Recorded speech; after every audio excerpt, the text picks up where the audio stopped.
ونعوذ بالله من الشيطان الرجيم بسم الله الرحمن الرحيم الحمد لله رب العالمين والصلاة والسلام على أشرف المرسلين سيدنا محمد وعلى آله وأصحابه أجمعين لا حول ولا قوة إلا بالله العلي العظيم أشهد أن لا إله إلا الله وأشهد أن محمدا عبده ورسوله السلام عليكم ورحمة الله وبركاته.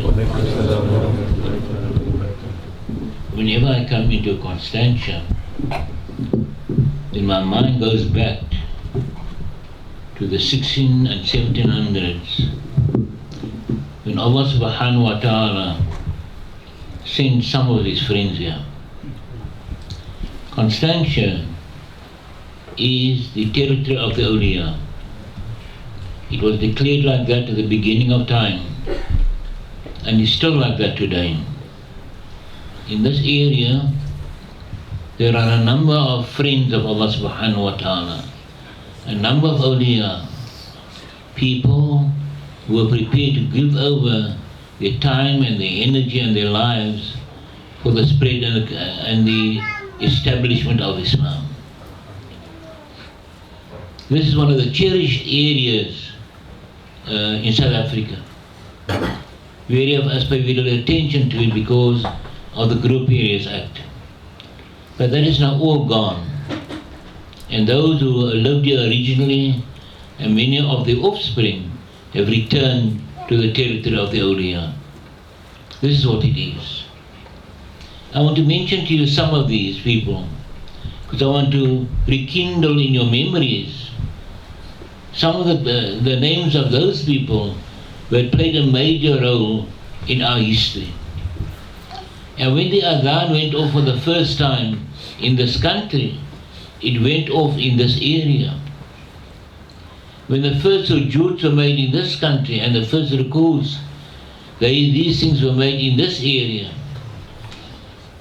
And when the first call was made in the name of Da'wah of Islam, it was made in this area. So Constantia, if we look at the history very closely, is a cherished part of the history of this country.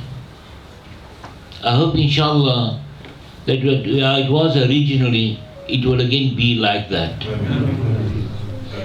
One of the first people to come here was, of course, Tuan Yusuf of Makassar.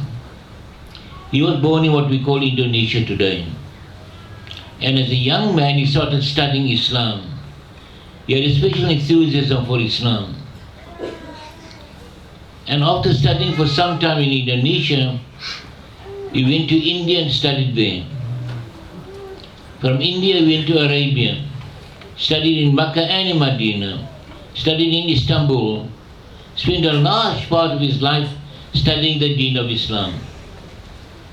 And became known as an alim, a person who had acquired knowledge of the Sharia. He also became known as the Halwat, as the crown, the Taj of the Halwati order. The order to which he belonged, like some of us belong to orders, he belonged to certain orders also. And he was called the Taj, the crown of the Halwati Tariqa order. And when he came here, he brought some of those practices here. So the fact that we do the 7 nights and the 40 nights and the 100 nights and the 3 nights and so on, all comes from him. He brought those teachings here. Nobody else. And he was also a Naqshbandi and did a lot of the quiet or the silent dhikrs of the Naqshbandi order. Also wrote considerably some of the works that we know about today that's in the University of Leiden. So he was quite a great scholar. But he was much more than that. He was much more than a Sufi. He was also Mujahid, fighting in the cause of Islam. I want us to remember this. He was also Mujahid, fighting in the cause of Islam. And when they used a ruse, to capture him. They told him that his daughter had been captured and she had given them all the information. And he fell for the trick And when they came to see where she was, they captured him. And they first sent him to what we call Jakarta today. From there they sent him to Ceylon. And because of so many of the Indonesian people going to Hajj or coming back, were concerned about his status and his health and so on, in Ceylon, the Dutch decided to send him all the way to the Cape. He was strangely enough welcomed here by Willem Adrian van der Stel, and was placed in a farm of a certain reverend whose name I can't remember offhand now, in Makassar, in Fori. Spent most of his time in silence there. Many of his books that he wrote are to be found at the University of Leiden in Holland. Eventually there was a request, when he died, after he died, that his body should be brought back to South Africa. To Indonesia. From the information that I gathered, the government said no. Of course, today there are a number of maqams, and it's because people don't understand the difference between a grave and a maqam, so they give wrong information. A maqam is a structure looking like a grave, in which you consider the memory of the individual. Think about him. So there's a maqam of Tuan Yusuf in Ceylon, and there's a maqam of Tuan Yusuf in Indonesia. Those are not graves. So they say, yes, there are 3 graves of Tuan Yusuf, or 4 graves of Tuan Yusuf. It is not true. Those are maqams. The only genuine grave of Tuan Yusuf, from my own personal studies, is the one here in Fori. The only genuine grave. The others are maqams. For example, some people in Indonesia, or some people in Argentina, have built a special maqam there for Mona Sheikh Nazim. Looks like a grave, but it's not a grave. It's a place where they remember him. He was a one person, Tuan Yusuf was a one person. There were also others.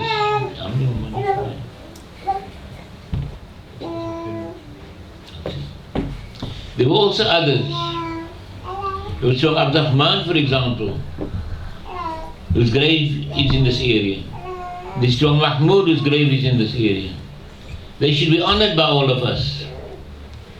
They were Qadri Sheikhs. Spread the message of Islam in this area. Were the first da'is in South Africa. And we must appreciate that. There's another one, I can't get his name now, also around here in Constantia. And so Constantia became the central point of the Awliya in South Africa.